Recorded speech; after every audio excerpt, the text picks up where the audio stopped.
Bonjour à tous, bienvenue dans ce Si on parlait sport spécial Halloween. Pour ce 3e numéro de la saison, on garde la recette qui a fait la renommée de ce talk. Il y aura comme d'habitude des analyses, des débats et des duels avec nos chroniqueurs. Ils sont 4 autour de cette table aujourd'hui. Présentation sur le thème d'Halloween bien sûr. Et oui, c'est la période. On commence à ma droite, c'est le Dracula du cyclisme. Il vampirise tous les titres Masters. Il était déjà champion d'Europe. Il est aujourd'hui champion du monde de cyclisme sur piste Masters. La star du deux roues, le capitaine Yann Dujarrier, pista au club de Vélizy. Il est avec nous. Bonjour Mickaël. Vous avez rien dans votre chapeau ? J'ai rien dans mon chapeau. Même pas les titres. Si, vous avez le maillot par contre. J'ai le maillot. Ce soir, aujourd'hui, vous m'avez demandé de mettre le maillot, je mets le maillot. Bravo en tout cas. On passe de l'autre côté à musique. C'est notre sorcière bien aimée. Elle arrive à nous envoûter avec ses figures de pole dance incroyables et terriblement sexy. Un sport qu'elle pratique à Versailles elle est à la fois envoûtante et surprenante.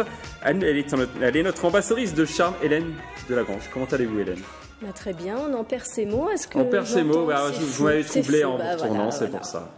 Bon, ravi d'être de retour. En tout cas. Merci. Les cornes, ça marche toujours. Ça fait toujours un effet. On passe de l'autre côté musique. Il a la force d'un loup-garou et la psychologie d'un Freddy Krueger. Il nous vient tout droit de Versailles pour nous jouer un mauvais tour. Pierre Chevalier du Rugby Club de Versailles est avec nous pendant 1 heure. Pierre Chevalier, comment allez-vous ? Salut Jack Sparrow, Mickaël. Salut à tous. Super cheveux. Ouais, tiens. Vous êtes passé chez le coiffeur ? Voilà, je suis passé chez le coiffeur, je me suis fait des rajouts. Ouais, on a l'impression qu'on est dans une thématique Harry Potter aujourd'hui, oui. Avec ou Rabbi Jacob. On termine de l'autre côté à musique. C'est notre citrouille à nous, notre gentil Grinch. Il va vous faire frissonner ou pas pendant cette émission. La légende, le mythe, notre super chroniqueur spécialiste rugby, coach Jean-Miss, est avec nous avec un super masque aujourd'hui. Bonjour. Vous faites très peur, hein, Jean. C'est vrai. On va mettre un moins de 18 ans pour l'émission. Vous enlevez le masque quand même pendant l'émission. Oui, j'aime le masque. Toujours. Joyeux anniversaire, Mickaël. Merci beaucoup. Merci beaucoup. C'est une date un peu spéciale aujourd'hui quand même. C'est une date un peu spéciale, mais on va progresser dans l'émission, je suis désolé. D'entre nous quand même. Alors avant de passer au thème de l'émission, je vous propose de reprendre notre sérieux, messieurs et mesdames. On va parler des JO de 2024. Le logo officiel a été dévoilé dans un rond doré symbolisant une médaille d'or. On voit une flamme olympique. Celle-ci laisse également apparaître un visage stylisé représentant Marianne, l'allégorie de la République française.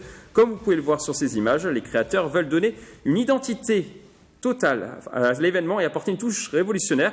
Le montant total investi dans ce logo n'a pas été à révéler. Je rappelle que ce logo sera arboré dans les Yvelines. Le département va accueillir le VTT, le BMX, le cyclisme sur piste, l'équitation, le pentathlon moderne et le golf sur son territoire. Une réaction autour de cette table sur ce logo. On aime ou on n'aime pas ? Déjà, vous votez. Oh, c'est beau. Vous n'aimez pas, Yann ? J'arrive. Pourquoi ? J'aime pas, et le pire c'est que à part la couleur, je me doutais qu'il y aurait une histoire de flamme dans le logo de la France. Et autant j'étais fan du logo de la ville candidate de Paris 2024 avec ce 24 et cette en forme de tour Eiffel, là je me retrouve pas, mais plus je le vois et plus je lui trouve des. Vous allez l'aimer pour 2024. Bien sûr, mais c'est vrai qu'au premier abord, il me fait pas vibrer. Voilà. Ça mais pas. Non, voilà. Après, c'est vraiment personnel. Hein, ça, c'est les goûts et les couleurs. Mais c'est vrai que à première vue comme ça, première chose, c'est vrai que je suis pas super fan de ce logo. Hélène, qu'est-ce que vous en pensez de ce logo ? Moi, j'aime bien. Par contre, je pense qu'on aurait peut-être dû ne pas mettre la bouche pour faire moins féminin, mais qu'on devine plus ce côté féminin. Ça fait un peu combat féministe, voilà. Ah, mais voilà, tout de suite, carton rouge pour Jean. Carton rouge. Voilà. Jean, remets ton masque. C'est à cause du masque. Non, mais je pense qu'il n'y avait peut-être pas besoin de surféminiser le logo. Voilà. Déjà, la flamme avec le doré autour, on voit déjà que c'est féminin. Donc, après, c'est un joli logo. Ça vous plaît ? Oui, j'aime bien. Non, j'aime bien. Avec ce petit bémol. Voilà. Pierre ? Moi, j'aime bien sur 2 points. Le premier, c'est le parti pris. Le parti pris, explication entre la médaille d'or, le Marianne Et il y avait un troisième, la flamme, la flamme olympique. Donc j'aime bien ce parti pris, et j'aime bien le deuxième point, c'est que ce soit un logo qui va être commun aux Jeux olympiques et paralympiques, et ce qui est une première dans l'histoire du graphisme des Jeux olympiques. Il a coûté tellement cher qu'ils ont pas pu s'engager à en faire un deuxième. Peut-être, mais bon, non, mais j'aime bien le parti pris, et pour aller dans le sens de ce que disait Hélène. Justement, moi, je suis content qu'ils soient allés au fond du système. Vous aimez bien ce petit côté un peu révolutionnaire ? Oui. Original, volontairement positionné en l'occurrence, et donc après maintenant il faudra assumer sur toutes les consonances de ce logo. Jean, vous aimez bien vous ? Oui. Pour moi, sobriété, efficacité, modernisme, je trouve bien. Est-ce que les jeux sont déjà un petit peu réussis quand on voit ce logo, selon vous ? Faut peut-être pas. Pas encore. Faut peut-être pas, mais bon, ça fait partie de la communication. Un logo, ça lance les jeux et ça fait partie de la communication. Donc, il y aura une identification peut-être simplifiée, peut-être favorisée par ce biais-là. Et le fait qu'on ne voit pas la Tour Eiffel, ça vous choque pas, Pierre Chevalier ? Non, comme le rappelait Yann, on avait dans le logo de la ville candidate Paris 2024 la Tour Eiffel avec les couleurs olympiques. Je pense pas qu'on ait besoin, quand il y a marqué Paris 2024, on n'a pas besoin de rappeler un symbole parisien. Alors au contraire, rappeler un symbole fort ou un symbole national à travers la Marianne et olympique avec la flamme, a priori tout est dit. Alors je rappelle que le VTT devrait être organisé sur la colline d'Elancourt, le cyclisme sur piste au Vélodrome national de Saint-Quentin-en-Yvelines, le BMX sur l'île de loisirs de Saint-Quentin-en-Yvelines, le golf au golf national de Saint-Quentin-en-Yvelines évidemment, l'équitation et le pentathlon moderne à Versailles et sûrement les épreuves de cyclisme sur route dans les Yvelines. Alors nous allons maintenant passer au programme de l'émission. Aujourd'hui, nous allons parler du Tour de France 2020 qui passera par les Yvelines. Nous ferons également un coup de projecteur sur la Transat Jacques Vabre. Laurent Bolitin, Louis Burton va participer à cette course au large. Mais avant de développer ces thèmes, on va parler golf.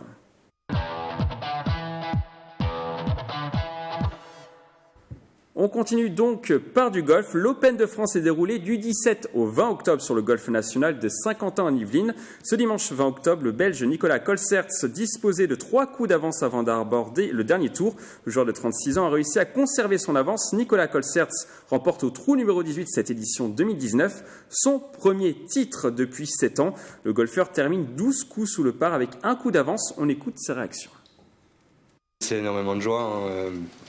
Voilà, moi ça fait 18 ans que je suis pro, j'ai gagné 2 fois, j'aurais dû gagner plus souvent.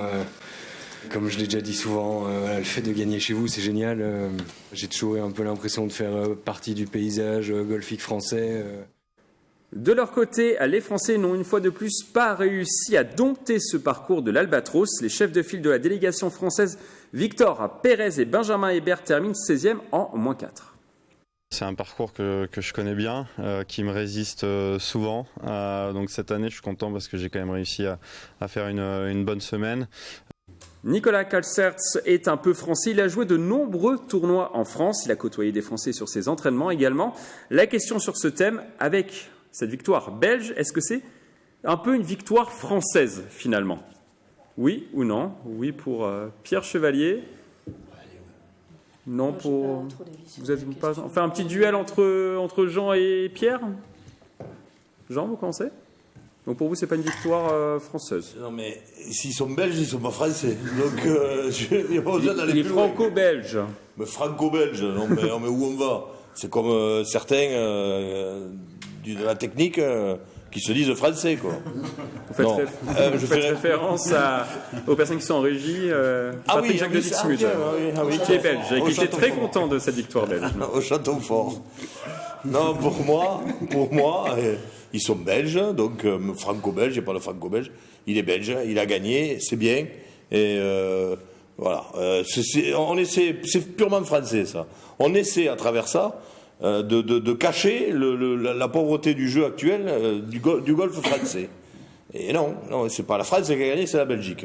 Donc nos joueurs, nos golfeurs français, malheureusement, ça a été dit dans le reportage, ils ont une fois de plus, ils ont quand on voit l'interview de, je sais plus comment il s'appelle, le golfeur français, Benjamin Hébert, qui joue en -4, se dit satisfait. c'est pas mal, il termine 16e. c'est pas mal. Il termine 16e, hein, voilà. Bon, s'il est satisfait de terminer 16e, c'est bien. Après, il a toujours une petite déception. Il ne pouvait pas faire mieux peut-être sur ce tournoi. Donc, ce qui veut dire que nous sommes très pauvres en qualité de jeu et en qualité de golfeurs français actuellement. Pierre. Moi, je dirais c'est sur le côté poésie, chevaleresque et sur l'amour que porte Nicolas Colsaert à la France. Effectivement, il est belge. Lorsqu'on se rappelle de la Coupe du Monde de football, on sait qu'on a eu des petites inimitiés entre les Français et les Belges, mais c'est quand même une histoire d'amour qui dure depuis des années et des années. Et celle de Nicolas Colsaert avec le golf français et les golfs français dure depuis au moins plus longtemps. Il l'a rappelé, ça fait 18 ans qu'il joue pro.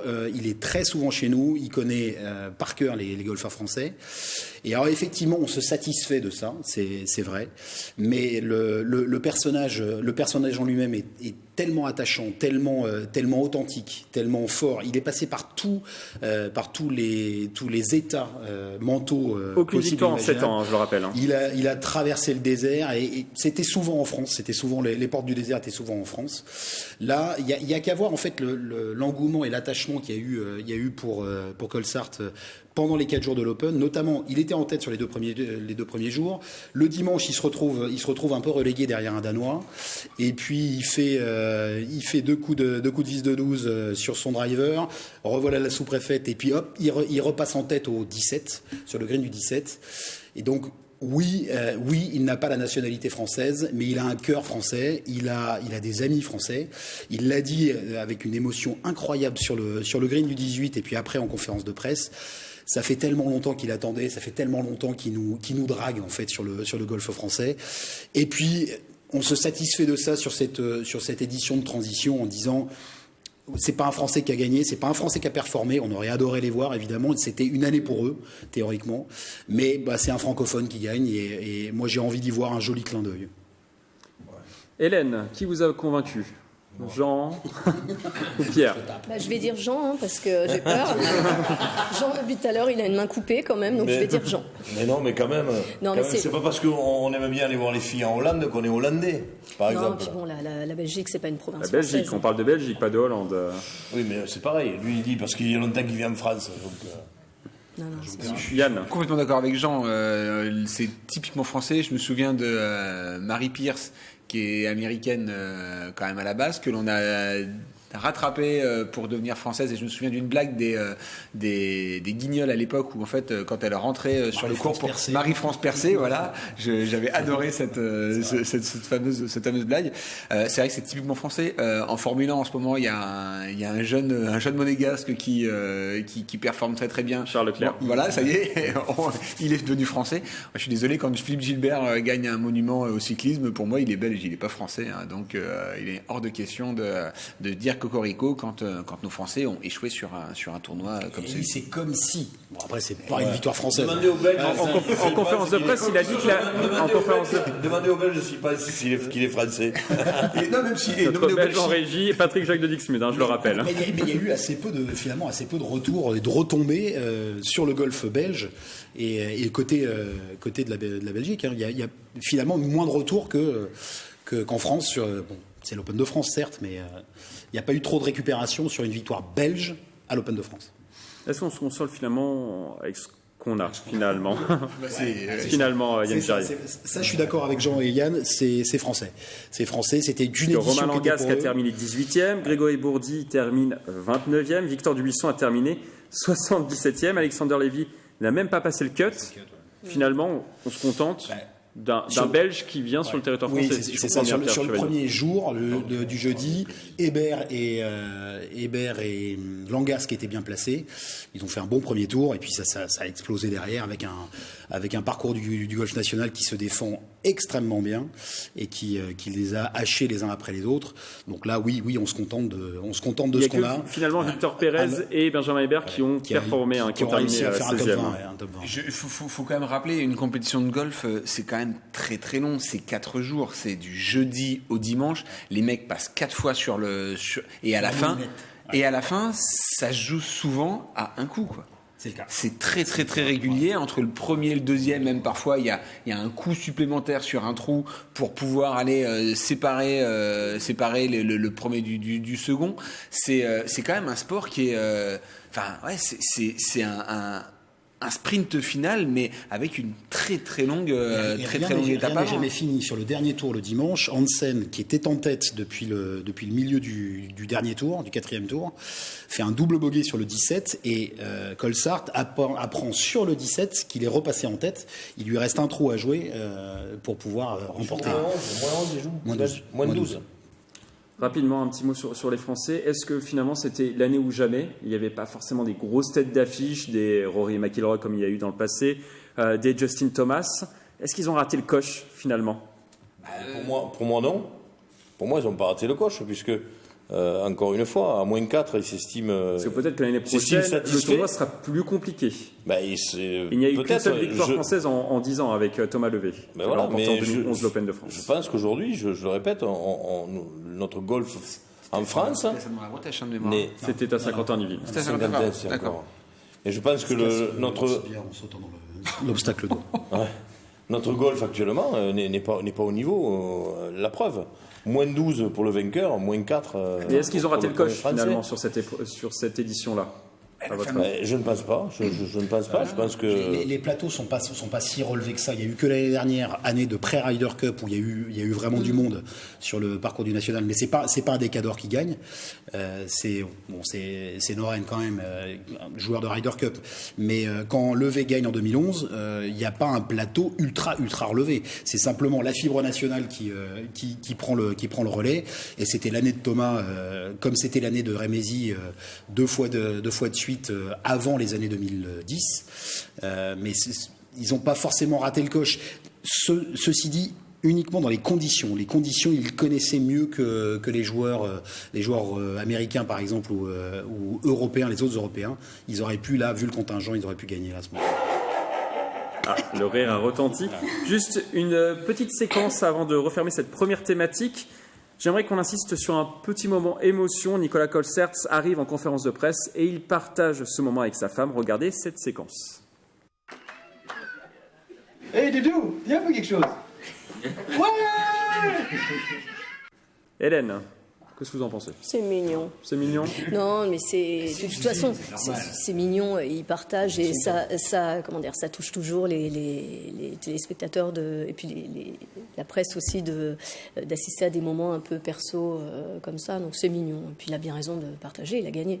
Puis 7 ans sans rien faire, il a bien le droit. Il vit avec son temps. Et là, c'est très très bien pour les jeunes joueurs et les futurs jeunes joueurs. Il est, je sais pas on va pas citer les marques, mais il est peut-être sur FaceTime, ou il est sur Insta, où il se fait une story, mais a priori là, il l'appelle en FaceTime. C'est le moyen de communication actuel. Il est dans son temps et ce genre de geste peut faire énormément pour le développement de l'esprit du golf. On passe à notre prochaine thématique, l'Open de France qui pourrait quitter malheureusement les Yvelines en 2020 pour le sud de la France. L'information n'est pas encore officielle, mais la rumeur enfle depuis plusieurs jours. Du 2 au 5 juillet, les meilleurs golfeurs français pourraient se retrouver non pas sur le golf national de Saint-Quentin-en-Yvelines, mais à Terre-Blanche, un golf de haut niveau situé dans la campagne varoise près de Cannes. Objectif, redonner un nouvel élan à ce tournoi pendant une ou plusieurs éditions. Ce changement pourrait être officiel dans les prochains jours. On écoute les différentes réactions du monde golfique présent sur le dernier Open de France. Le déménagement de l'Open de France, on en parle actuellement, mais alors il faudra faire attention au niveau des promoteurs parce qu'on sait très bien qu'un Open qui sort de Paris est un Open qui est en danger parce que le nombre de spectateurs diminue énormément. Donc il faudra regarder les chiffres et y faire vraiment attention parce qu'il faut savoir que l'organisation d'un tournoi comme ça, c'est vraiment pas donné. On a la chance de pouvoir jouer sur un des meilleurs parcours au monde, encore une fois, que tout le monde connaît aussi à la télé. C'est-à-dire que si demain on a une super dotation, les gens qui vont regarder ce tournoi à la télé, que ce soit les Américains ou les Européens, vont connaître par rapport à la Ryder Cup. La question sur ce thème, pour ou contre le déménagement de l'Open de France de golf? Oui ou non? Oui. Pardon, Yann, si vous ne respectez pas les règles. Donc vous êtes tous contre? Yann Jarrier. Parce que je suis chauvin et en effet, alors je suis contre le déplacement, je veux qu'on garde l'Open de France ici, mais à une période beaucoup plus propice. Voilà, le dimanche, ça a quand même été l'année prochaine, ça sera déplacé du 2 au 5 juillet. Voilà, mais voilà, donc une période plus agréable pour pouvoir jouer au golf.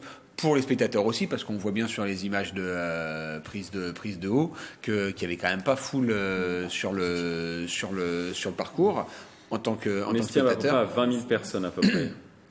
Le nombre de spectateurs sur cette édition. Sur 4 jours. Sur 4 jours. Sur 4 jours, donc ça fait 5000 en moyenne par jour. J'imagine que le jeudi, ça devait être, on devait être bien pour pouvoir les voir jouer, y a pas de souci. Mais dimanche sous la flotte, c'est un calvaire. Et du coup, peut-être que même dimanche, il y a peut-être 10 000 personnes qui sont pas venues parce que à cause de la flotte. Donc voilà, c'est quand même une journée galère pour la finale. Donc voilà, il faut que ce soit joué à une période beaucoup plus propice et plus agréable sur la météo. Et puis oui, bien sûr qu'il faut que ça reste en Île-de-France. L'Île-de-France, c'est la densité, et c'est comme l'ont expliqué dans le reportage.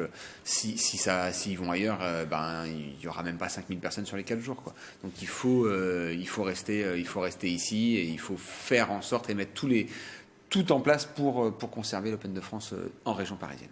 Jean, je vous donne la parole. Ça sera après. Moi, je suis mitigé. Pourquoi ? Parce que, il l'a dit, une compétition qui sort de Paris, et en l'occurrence du golf national, c'est prendre un risque de la mettre en péril. Maintenant, il faut, puisque le golf est en plein essor, on essaie de développer cette discipline, et c'est bien aussi de la faire voyager en France. Alors, ils le font au rugby aussi, quand ils décentralisent dans le Nord, en Bretagne, dans l'Est. Donc le golf a besoin de ça aussi, pour la lisibilité, pour montrer au public, aller chercher le public et non pas attendre que le public vienne, aller le chercher. Alors, c'est pour ça que je suis un peu mitigé, moi, c'est que je suis un petit peu entre les deux. Parce que c'est bien d'un côté d'aller ailleurs, pour encore une fois aller chercher les gens, et d'autant plus que le golf, on a vu quelques images, il a l'air magnifique aussi. Mais après, il y a quand même l'étiquette du golf national qui depuis on en parle et on en reparle tout le temps, cette fameuse Ryder Cup réussie, et quand même l'emblème et l'étiquette de suprématie dans le golf, quoi. Donc c'est un petit peu dommage de partir. Hélène, vous pensez que les sponsors vont suivre ? Je pense que, de toute façon, tout a été déjà dit. Je reprends ce que j'en disais, que parfois sur rugby, foot, on décentralise, oui, c'est ça. On délocalise, ouais, c'était ça. Voilà, pour certains matchs, mais là, on parle carrément d'un tournoi et ça va jouer sur quelques jours. On parle vraiment carrément de l'intégralité de l'événement. Et pour moi, c'est vraiment dangereux de délocaliser un événement intégralement à un endroit où il y aura peut-être potentiellement moins de public. C'est moins bien desservi. Alors oui, c'est un super lieu. On voit vraiment que le green est magnifique, hein. C'est l'occasion d'aller jouer ailleurs, d'expérimenter d'autres terrains. Mais je pense que c'est pas l'idéal pour développer le golf. Ça vous plaît pas ? Non, j'aurais préféré que ça reste ici. Développer le golf ou développer un sport, c'est quand on a des gros plateaux. Voilà, c'est ça qui fait venir les gens. C'est que vous soyez à Lille, à Dunkerque, Lille ou Marseille ou Tataouine, les gens se déplacent. Et donc, ce qu'il faut, c'est ramener des gros plateaux. Et c'est ça qui fera développer le golf à l'échelle nationale. Pierre. Il y a deux forces qui s'opposent de toute façon là sur ce choix-là. L'European Tour qui est promoteur de l'événement et la Fédération française de golf qui est propriétaire de l'épreuve. Ils s'affrontent depuis les années de préparation à la Ryder Cup et depuis l'année 2018 sur le choix du lieu et le choix dans la date.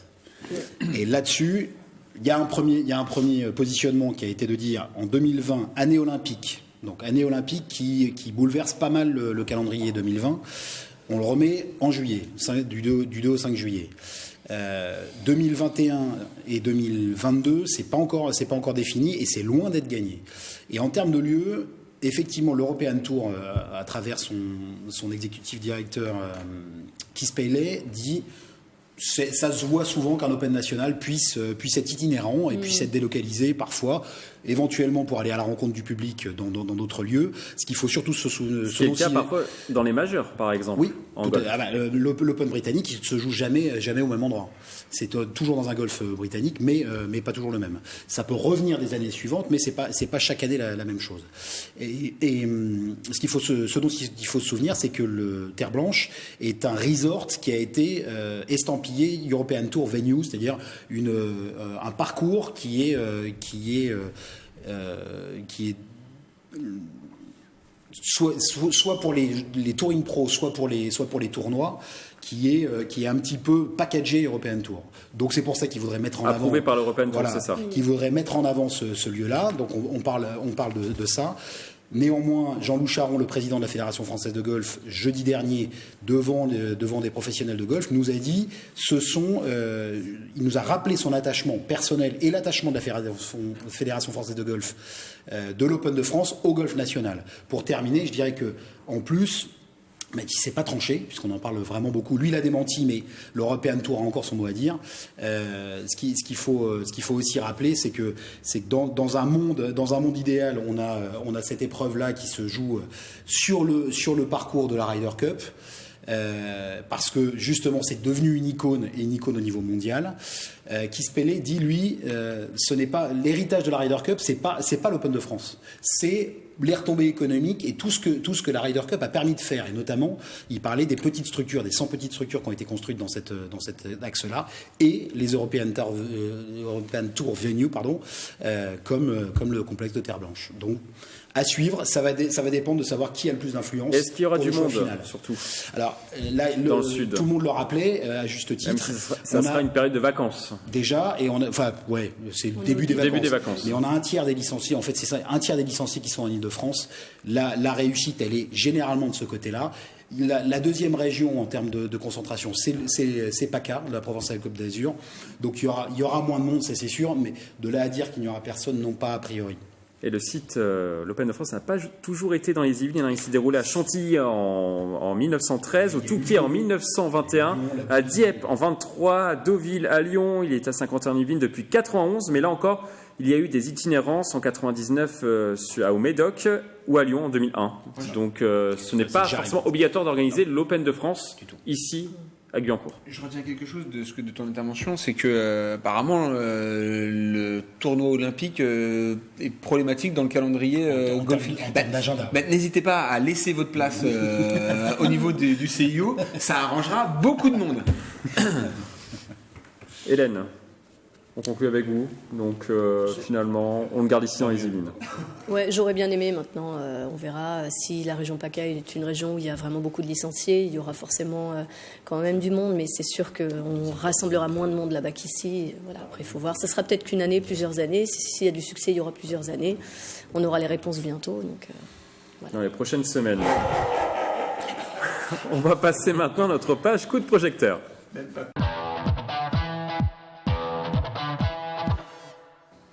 On va parler de cyclisme. La présentation du parcours officiel du Tour de France 2020 était organisée un mardi et le peloton s'élancera une nouvelle fois depuis les Yvelines pour rejoindre les Champs-Élysées. Après Houille en 2018 et puis Rambouillet en 2019, les Yvelines vont accueillir pour la 3e année consécutive la Grande Boucle. Cette année, c'est la ville de Mantes-la-Jolie qui a été retenue pour recevoir l'événement le 19 juillet prochain. La dernière fois que la ville a vu passer la Grande Boucle, c'était en 2014 lors de l'étape Amiens-Chartres. On écoute la réaction du directeur technique national de la Fédération française de cyclisme, Christophe Manin. Il y a une approche intéressante pour arriver jusque dans Paris, mais Mantes-la-Jolie, on se souvient du championnat de France en 2018, qui a été une belle réussite avec un joli parcours qui avait fait la sélection. Voilà, moi je suis très heureux de ce choix de Mantes-la-Jolie. Souvenez-vous, le département des Yvelines et le groupe ASO, organisateur du Tour de France, avaient signé en mars 2019 une convention pour accueillir les dernières étapes du Tour de France jusqu'en 2023. Seule la ville de départ changera chaque année. On écoute Alexandre Joly, vice-président délégué au sport. Il nous explique les raisons de cette convention. Il faut se souvenir que 2024 sera l'année des Jeux Olympiques. et que le département accueillera le vélo. Mais au-delà de ça, le vélo dans les Yvelines, c'est un vélo partage, c'est un vélo pour visiter, c'est aussi un vélo santé, c'est un vélo pour tous, puisque le département a 850 km de voies cyclables. Cette année, près de 20 000 personnes sont venues à Rambouillet pour voir le Tour de France et la victoire du Colombien Bernal. Mantes-la-Jolie espère faire aussi bien, voire mieux. La question sur ce thème, faut-il se réjouir d'accueillir une dernière étape du Tour de France plutôt qu'une épreuve avec du suspense? Parce qu'il n'y en a pas forcément dans une dernière étape. Oui? Jean, vous avez été le premier à dégainer, comme souvent. C'est très bien. Merci.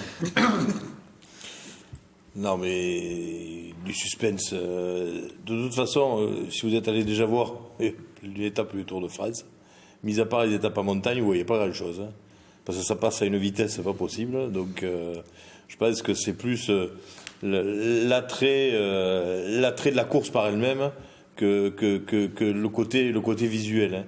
Hein. C'est une fête et ça attire beaucoup de monde au bord des routes tous les ans parce que c'est la plus grande fête en France du cyclisme et de loin, et c'est même une des plus grandes manifestations sportives françaises. Et donc les gens viennent non pas encore une fois pour voir passer les coureurs parce qu'ils les voient passer tellement vite, mais c'est vraiment un rendez-vous. On vient applaudir, on vient participer, on vient passer une journée.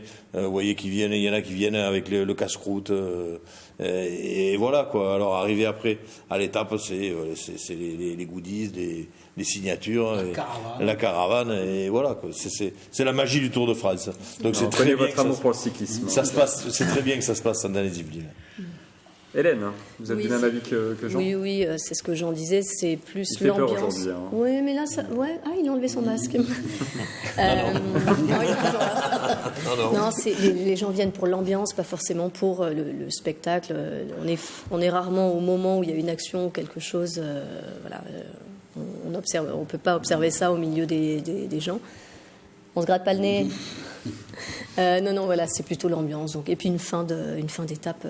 Voilà, il y a la caravane, il y a tout ça, il y a le côté familial.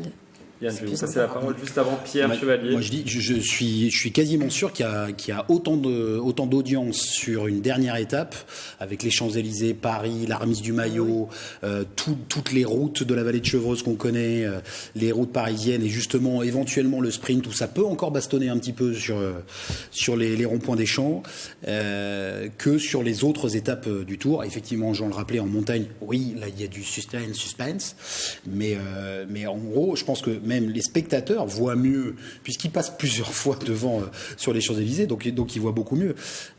Donc réjouissons-nous d'avoir cette dernière étape qui est, je pense, une des plus suivies avec les étapes de montagne, pour voir les cyclistes avec leur renfort de poche sur les Champs-Élysées. Bon, à mon avis, ils ont autant d'audience. Mais ça ne sera pas forcément le même engouement à Mantes-la-Jolie plutôt que sur les Champs-Élysées, parce qu'on parlait des différents tours.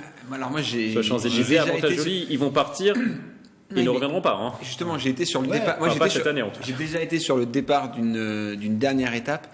Et justement, le gros avantage, c'est que les coureurs sont hyper abordables, puisque ça y est, c'est la dernière. Voilà, tout est fini, et donc vous pouvez aller discuter avec les coureurs, vous pouvez les aborder avec un grand. Mais le côté suspense. Il y a pas un Tour de France où c'était à quelques secondes, c'est du temps de Fignon. Et alors après, on n'est pas à l'abri.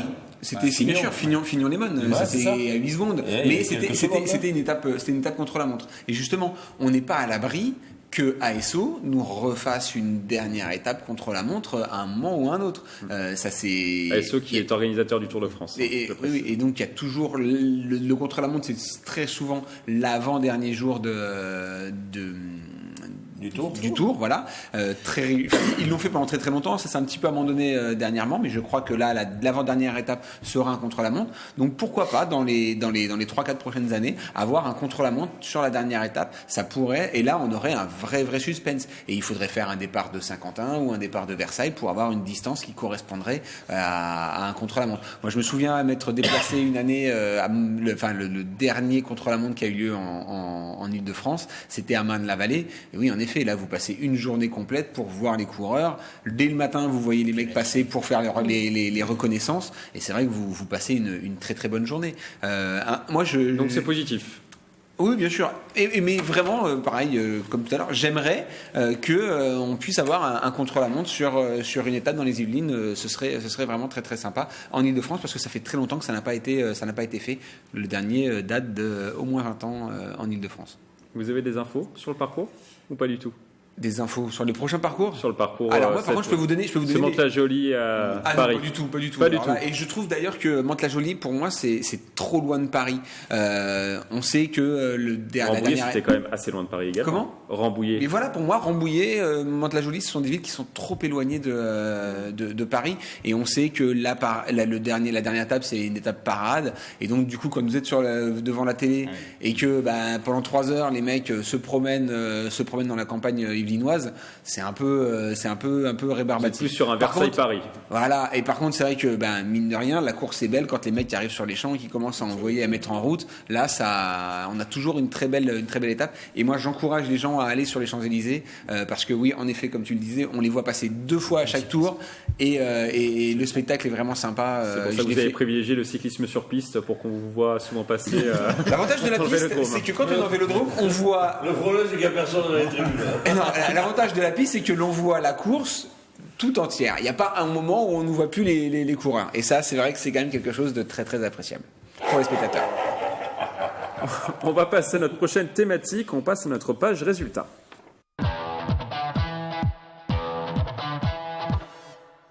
Du cyclisme sur piste, justement dans cette page résultats avec les championnats d'Europe. La compétition s'est déroulée la semaine dernière à Apeldoorn aux Pays-Bas. Les pistards français qui s'entraînent quotidiennement au Vélodrome national de Saint-Quentin-en-Yvelines ont réussi à ramener 8 médailles dans leur valise, dont 5 en or.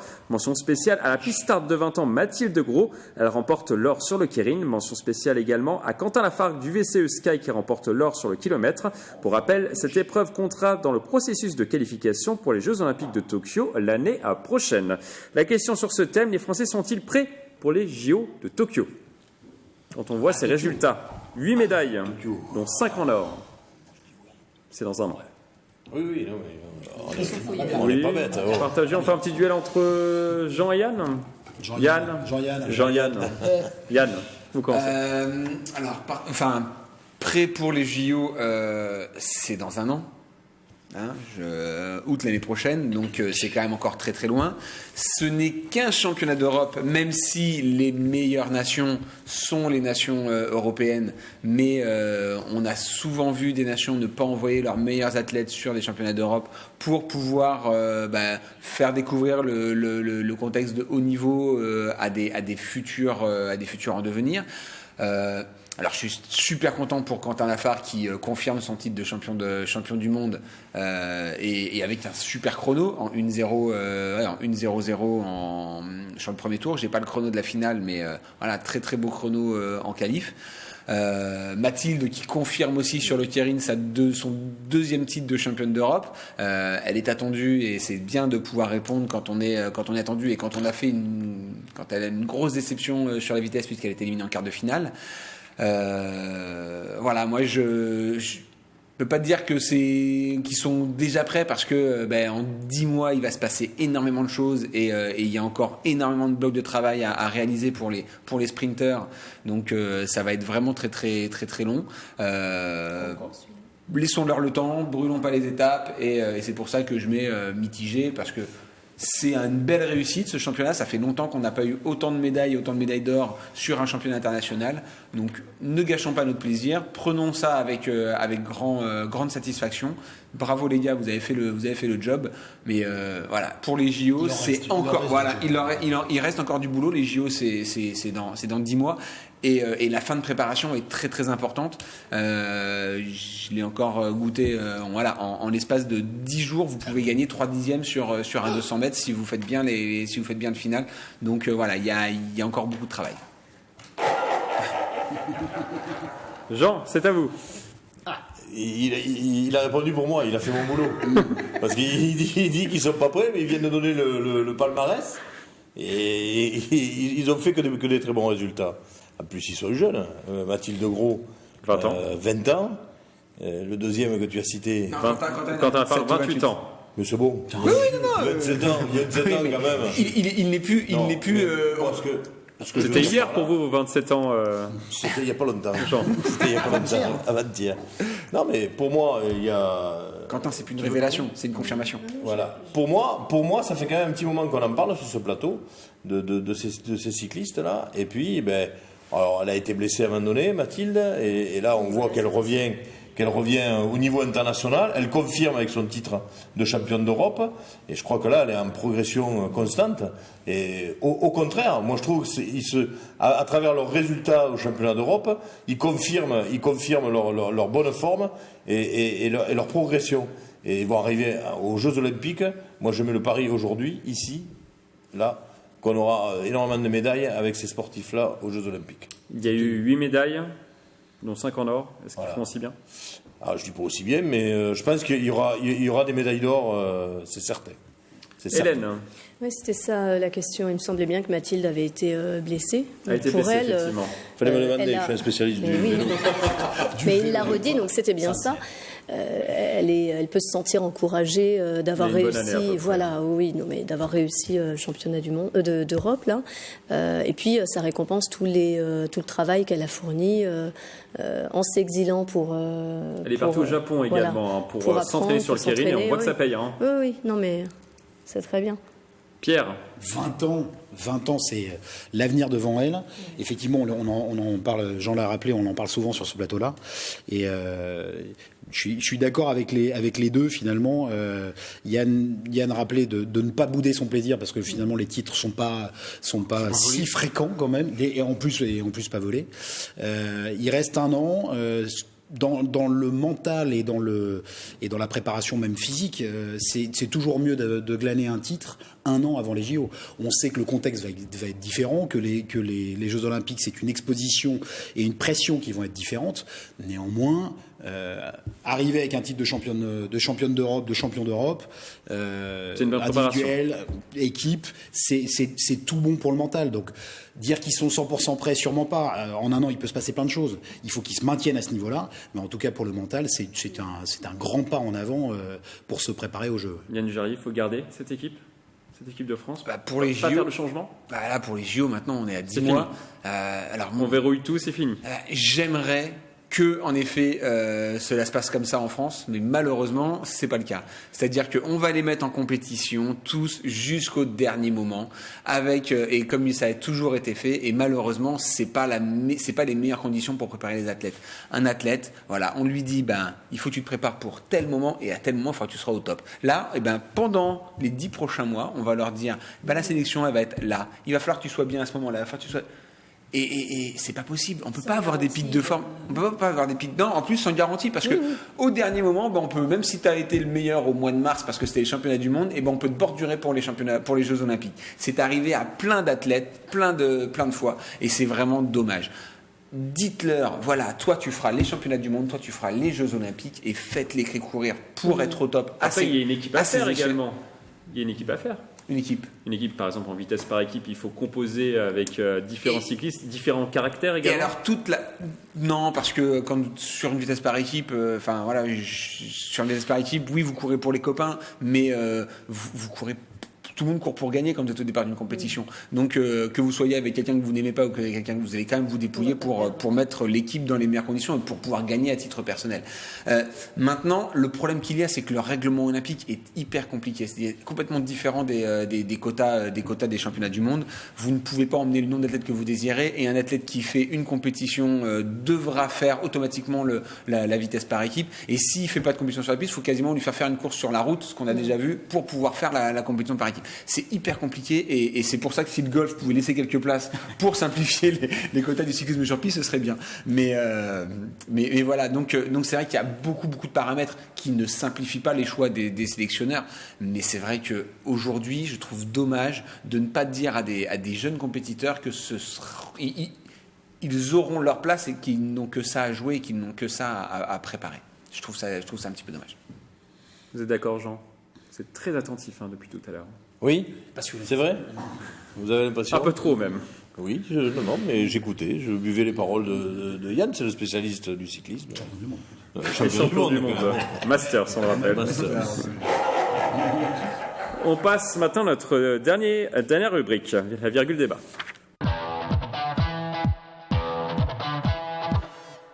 On va parler de voile dans ce débat et plus précisément de la Transat Jacques Vabre. Un rambolitain, Louis Burton, va participer à cette course au large qui va relier Le Havre au Brésil.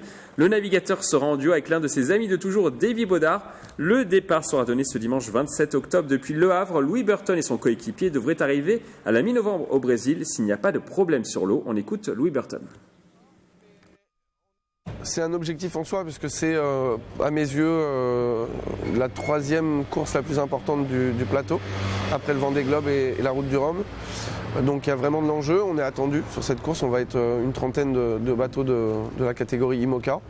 Et puis c'est une course qui en même temps en effet va nous servir à se jauger contre les autres pour le Vendée Globe puisque quasiment tous les nouveaux bateaux qui vont courir l'année prochaine le Tour du Monde sont sortis. De très belles images de notre franco-belge Patrick Jacques de Dixmude, justement.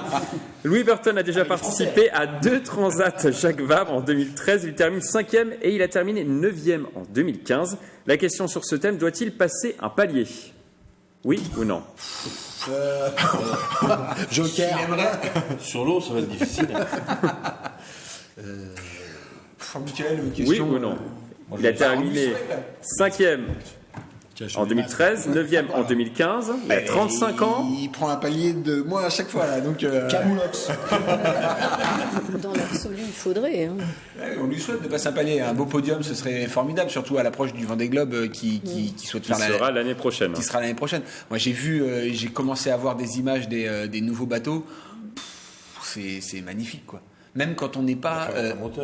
Même quand on n'est pas spécialiste de voile, on voit là que de plus en plus enfin, on perçoit de plus en plus les améliorations technologiques. Et les bateaux sont de plus en plus larges, les foils apparaissent. On l'a vu sur les images, il est mal équilibré le bateau. S'il était comme ça. C'est normal. C'est normal. Il va prendre l'eau son bateau. Enfin, moi, j'y connais. Je sens que cette thématique voile va être très compliquée. Je connais un petit peu quand même. Quand on voit le bateau qui penche. Faut vite aller de l'autre côté. Il penche du côté où il va tomber. Alors, Pierre Chevalier. Si je ne m'abuse, le Jacques Vabre, ça peut être à 2 et le Vendée Globe tout seul. Voilà. Donc, pour essayer de répondre à votre question, le palier, il est plus dans les réglages et essayer de tout tenter quand on est à 2 en préparant sur la Jacques Vabre, et puis de tester à la fois les bateaux et sa résistance perso, en se projetant bien que l'effort du Vendée Globe est un tout autre effort qui soit physique, mental et tactique aussi. Et je pense que sur Jacques Vabre, leur objectif est juste de prendre marque avec le bateau. Ouais. Parce que voilà. Il était sur la route du Rhum l'année dernière. Il a très rapidement abandonné suite à un problème technique. Une avarie, il ne savait pas exactement quelle partie du bateau. C'est normal, il a toujours pas réparé. Il a réparé le bateau, justement, et là il part cette année sur la Transat. Oui, passer un palier pour tester le bateau. Il sera avec le même bateau lui-même sur le Vendée Globe qu'avec tester le bateau, tester la technique, se tester lui-même et tout tenter, même avec un garde-fou, puisqu'il y a son pote qui est avec lui sur la Jacques Vabre, donc. Oui, il va passer un petit palier pour pouvoir préparer correctement le Vendée Globe, qui sera une autre paire de manches ou d'Atlantique. Le Vendée Globe, là, il part 15 jours. Hein, il part 15 jours à peu près. C'est rien, le Vendée Globe, c'est 2 mois. Hélène, est-ce qu'il ne faut pas qu'il gagne quand même à un moment ou à un autre, Louis Burton? Il faudrait toujours gagner, mais après gagner. On aimerait tous toujours gagner. Il gagne à être connu pour l'instant. Comme il dit, ils sont 30 au départ dans sa catégorie. Il n'y a qu'un vainqueur. Hein. Il n'y a qu'un champion du monde à cette table-là. Voilà. Il y a le champion du monde, du rire. Il se surpasse aujourd'hui. Alors, il a un nouveau bateau, justement, on l'a vu sur les images. C'est le Bureau Vallée 2. C'est l'ancien Banque Populaire qui a remporté le Vendée Globe, la dernière édition du Vendée Globe. Est-ce que finalement, il ne sera pas un peu en retard? Parce que le premier du Vendée Globe 2016 partira avec un nouveau bateau, justement, Yann le disait. Oui. Est-ce que finalement, il n'y aura pas toujours ce petit retard qui l'empêchera d'aller plus haut? Oui, s'il prend des bateaux d'occasion... qui coûte cher quand même. C'est pas une première main. C'est pas une première main, mais c'est vrai que c'est pas... C'est une belle occasion. Il met pas tous les moyens quoi, pour franchir le cap. C'est toujours des problèmes de budget. Hein. Si Bureau Vallée lui rajoute quelques millions, et ben il aura un bateau qui sera neuf. Qui sera droit. Il flottera normalement. Avec moteur. Voilà. Mais voilà, c'est toujours ça. Et oui, en effet, et c'est ça. Moi, c'est les images que j'ai vues là, c'est le futur du Vendée Globe et un très beau bateau noir là qui vraiment donnait l'impression qu'il allait, lui, il allait pas toucher, lui, il allait pas. Il allait voler sur le. Voilà, il allait pas toucher, il allait pas voguer. Penché, il allait voler tout droit et. Il lui a vendu le bateau, il en rigole encore. Hein. Il va partir avec Davy Baudard, skipper inexpérimenté. Est-ce que ça va jouer? C'est son copain. C'est son copain. Il lui faut. J'allais dire ça, mais c'est pas. Mais il faut un contexte favorable. Il lui faut un contexte favorable et c'est. Peu importe le coéquipier, selon vous. 15 jours, c'est quand même pas. Parce que s'il m'amène moi, par exemple, il va le regretter. Il va pencher de l'autre côté. Mais je peux lui mettre le bateau droit. Pour quelqu'un qui souhaite partir 2 mois pour faire le Vendée Globe, là, il va faire une traversée de 15 jours. En effet, il est capable d'emmener gens. Mais non, faut pas exagérer quand même. Là, c'est dévalorisé. Mais tu vas être comme ça. C'est dévalorisé. Dévalorisé. Davy Baudard. Du beau côté. Il dit Davy Baudard. Davy Baudard, c'est le dévalorisé. Vous vous rendez compte? Moi, j'y connais pas grand chose. Il quittait pas le port. Il a quand même gagné des courses, mais pas des grosses courses, mais il a quand même participé à de nombreuses courses. Oui. C'est Davy Baudard. Il n'est pas non plus inexpérimenté. Mais c'est bien pour ça. Totalement. Non, mais c'est bien pour ça. Il amène quand même quelqu'un qui sait de quoi il parle. Il faisait des courses de caravelle. Un marin, quoi. Bah oui, marin. Il avait la canne à pêche. Non, et puis je pense que pour gagner sur une course, de toute façon, mes cornes bougent. Je viens de m'en apercevoir. Ce qui compte aussi, c'est les avaries potentiellement rencontrées, la façon de gérer les crises, etc., les pannes, les casses, les choses comme ça. Donc on verra aussi les événements qui vont. Il travaille dans des chantiers navals, du coup il pourra réparer le bateau en cas de. Voilà, donc il faut voir ça aussi pour concernant le résultat, ça rentre en ligne. Davy Baudard. Ah, d'accord. Il est mécano. Tu vois, en fait. Donc ça peut être une équipe qui sera très complémentaire, tout à fait. On va passer à notre dernière thématique très rapidement. C'était la fête dans les tribunes du stade Mauboron de Versailles. Dans le cadre de la trêve internationale, la Guinée et les Comores se sont affrontés ce samedi en match amical. Une rencontre inédite sur cette pelouse qui a plutôt l'habitude de voir évoluer des équipes de National 3. C'est festif, ça fait vraiment plaisir de voir le stade et les tribunes pleines et une ambiance chaleureuse. Les gens qui viennent supporter leur sélection, ça fait c'est vraiment sympa. Le rendez-vous a attiré des milliers de supporters des deux équipes venus pour encourager leurs protégés et surtout analyser le niveau de jeu des deux équipes en pleine préparation en vue des éliminatoires de la prochaine Coupe d'Afrique des Nations. Ils jouent en Ile-de-France, ils jouent plutôt souvent en Espagne ou en Afrique. Nous sommes venus de Bruxelles uniquement pour ce match. Quand c'est la patrie, ça n'a pas de prix. On est prêt à faire n'importe quelle distance pour venir les booster. Pour la petite histoire, les Comores l'ont emporté sur la plus petite des marges sur le score de 1-0. Vu le succès rencontré pour cette affiche, la ville de Versailles n'exclut pas d'organiser d'autres rencontres internationales dans les prochaines années. La question sur ce thème, des matchs internationaux à Versailles, est-ce que c'est une bonne idée? Oui. Très bien. Le Versaillais est satisfait. Le Versaillais est satisfait. La seule chose, c'est qu'il n'y a pas encore une communication suffisamment large pour permettre d'avoir une assistance pleine et un stade comble. C'était pas blindé là? C'était quand même un peu mieux. Moi, j'y étais pas, par exemple. Ouais. Donc ils ont peut-être pas besoin de faire plus de pub que ça parce que et c'est pareil. C'est quoi la capacité du stade Mauboron? La capacité d'accueil? À peu près 4000 personnes, je pense. D'accord. 4228, exactement. Dernier jaugeage. Mais donc, c'est très bien.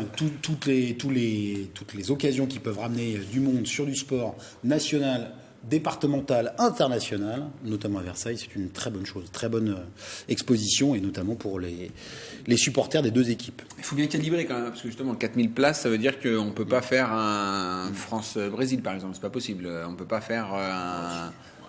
Oui. On peut tenter. on peut le jouer, mais il sera guichet fermé. Jean. C'est bien. Ça vous plaît quand même? C'est très bien quand même. Vous sentez sceptique? Non, tout le monde avait l'air satisfait, là. Tout le monde avait l'air content, heureux de. Comment ? Le football club là, un peu. Alors il était content justement. Non, il était hyper content de voir autant de monde là, dans les tribunes. Il doit pas en voir quand même autant souvent. Donc voilà. Sur les matchs nationaux, c'est une centaine de personnes. À peu voilà, près, donc là, ça fait vivre un petit peu. C'est toujours bien pour un président en plus de voir pour du la monde. Buvette. Pour la buvette, non. Avec modération déjà. Oui. Puis là, je pense pas qu'il buvait beaucoup. Hein. Ça m'étonnerait. Non, c'est très très bien. C'est très très bien. Il faut favoriser ce genre de choses. Hélène. Je suis d'accord. J'ai pas de d'accord. Alors l'Irlande était déjà venue en 2016 pendant l'Euro, l'Angleterre était également venue en rugby lors de la Coupe du Monde 2007. Est-ce que finalement Versailles s'inscrit dans ce projet sportif, de grands événements sportifs ? Il y a toujours des dossiers en cours, et notamment en rugby pour 2023, où Versailles est aussi candidate pour accueillir un camp de base. Donc oui, Versailles a des atouts indéniables par rapport aux exigences du sport international, quel que soit le sport. On a vu aussi le foot féminin il n'y a pas si longtemps, avec la préparation de la Coupe du Monde, et puis les camps de base aussi pas très loin. Donc oui, Versailles a des atouts à faire valoir justement pour accueillir des équipes internationales, quel que soit le sport. C'est assez près de Paris ? Bah voilà, bien sûr, c'est près de Paris. Une hôtellerie de qualité aussi dans le secteur avec le Trianon et donc voilà, il y a quand même. Ils peuvent loger les joueurs et également pouvoir les recevoir en entraînement. Et toutes les facilités tout est qu'il y a autour, avec les nombreux avec les structures équipements sportifs. Bien sûr. En plus à Versailles, il y a un terrain synthétique, un terrain en herbe. On est bien dans la forêt. C'est déjà la fin de cette émission. Merci d'être venu déguisé. On voit par contre que les chapeaux ne sont pas restés sur les têtes ou les masques sur les visages. Les masques sont tombés. Les masques sont tombés. On va terminer comme d'habitude par une citation aujourd'hui. Focus sur une citation golfique d'un écrivain anglais, Arnold Hawley. À chaque parcours, on trouve 18 pièces de théâtre, parfois tragiques, parfois comiques. Je vous laisse méditer sur cette phrase. À bientôt sur TV 78. Et bonne Halloween.